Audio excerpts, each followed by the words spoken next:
கள்ளக்குறிச்சி மாவட்ட ஆட்சியர் அலுவலகத்தில் திருநங்கைகள் தங்களுக்கு அடிப்படை வசதிகள் வேண்டி மாவட்ட ஆட்சியரிடம் மனு.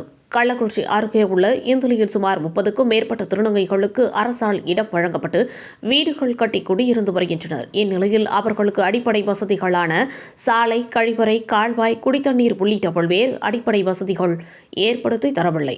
எனவே எங்களுடைய வாழ்வாதாரத்தை மேம்படுத்த எங்களுக்கு உண்டான அடிப்படை வசதியை ஏற்படுத்தி தர வேண்டும் என சுமார் 60க்கும் மேற்பட்ட திருநங்கைகள் மாவட்ட ஆட்சியர் அலுவலகத்தை முற்றுகையிட்டனர்.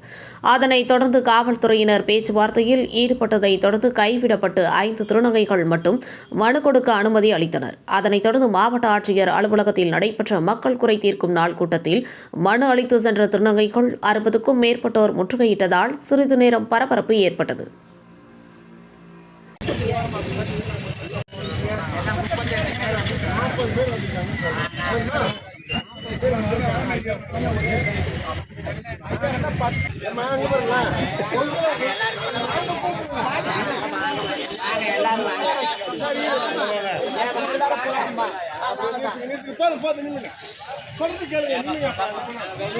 வெளியே நிற்கிறேன்.